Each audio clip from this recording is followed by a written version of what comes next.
So this week we are going to take a look at the Mahasiddha Virupa, one of the most famous of all of the 84 Mahasiddhas. And he lived in about the 7th or 8th century. These people, this time in history, things are not very well documented in terms of historical information, but so he's believed to have lived about those. For a point of reference, the 8th century would have been the time of Padmasambhava, for example. So about the same time, maybe a little bit earlier than Padmasambhava. And he's noted particularly for many different miracles that he did, particularly miracles to try and entice people to become Buddhist. And he's also considered to be the source, his teachings are considered to be the source of the Lamdre, which is an important part of the Sakya lineage tradition. And so that is a part of his background.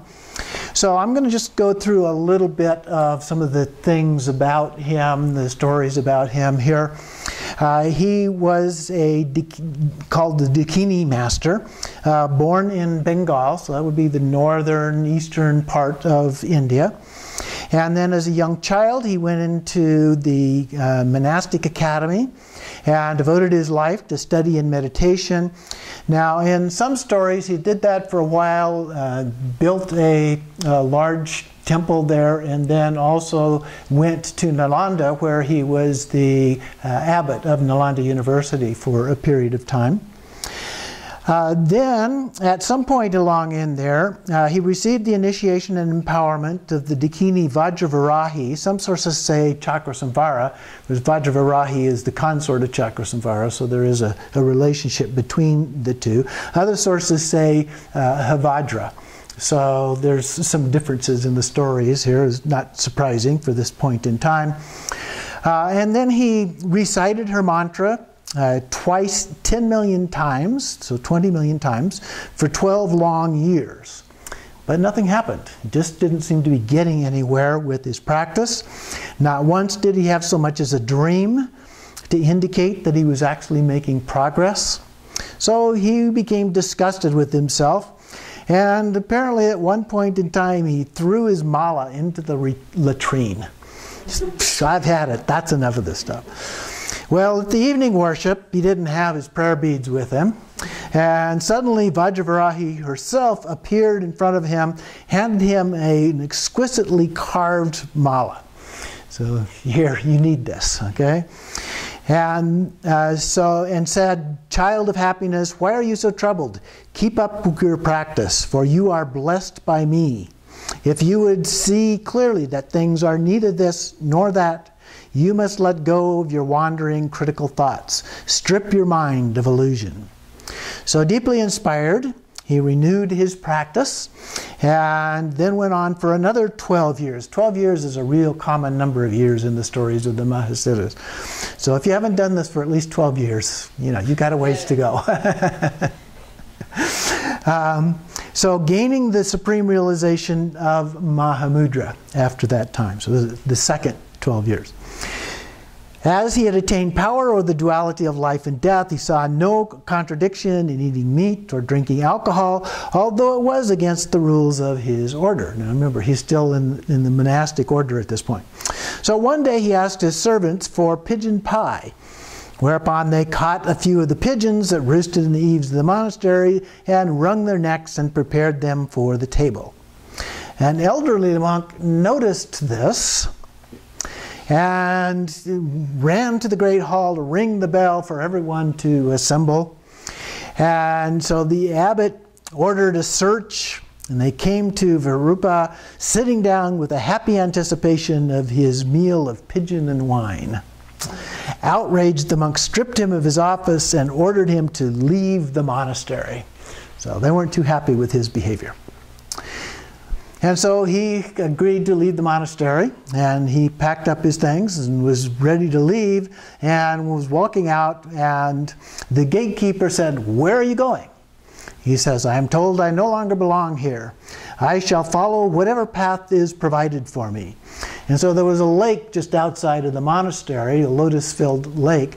And so he went over and he put his foot on one of the lotus leaves, a little bit reminiscent of the lady at the end of the Da Vinci Code, where she steps on the water to see if she can walk on water. She's supposed to be a descendant of Jesus. So anyway, he steps on this and it supports him.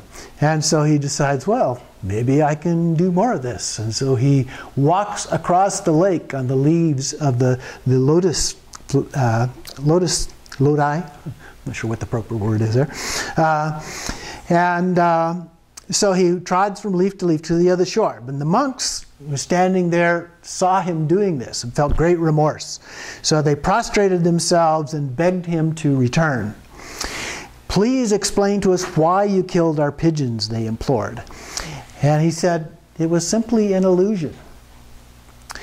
And he told the servants then to bring him scraps, some of the wings and bones and so forth, to bring from the pigeons. And so they did that, and then he held them up aloft and snapped his fingers, and they were restored to life. And so he decided, though, that he was not going to stick around, and so he went ahead and left the monastery to become a wandering yogin. Another story that is in this particular text, and there are many sources that you can go on the internet and find lots of these stories about Virupa. He entered a tavern, this is an interesting one, and demanded wine and a plate of rice. And so he devoured those with gusto, then he roared for more and more and more, and finally the tavern keeper asked him to settle his bill.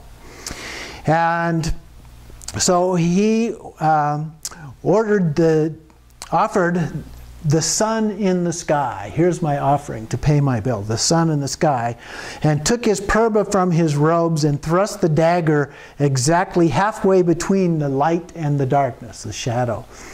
And said that he would, in some stories, this one I guess doesn't have it, in some stories it says that as soon as the light passes this, then I will pay my bill.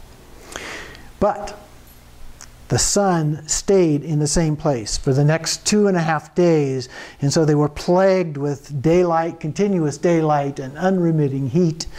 And the crops in the field withered. Everybody was becoming very, very unhappy with this. And Virupa continued to drink. The king was at his wit's end and commanded the minister to discover the cause of this, and investigated, but they found nothing. And finally, the sun goddess herself appeared to the king in a dream and revealed the debt. And to rid himself of this, the king was forced to pay off the debt himself. So Virupa then vanished, and the sun again once moved across the heavens. So then Virupa traveled on to the country of Indra, and so on and so forth. There are other stories here about this, things that he did. So in the conclusion says, the great Dakini master was not to attain ultimate liberation until he lived 700 years. And then Virupa ascended into the paradise of the Dakinis.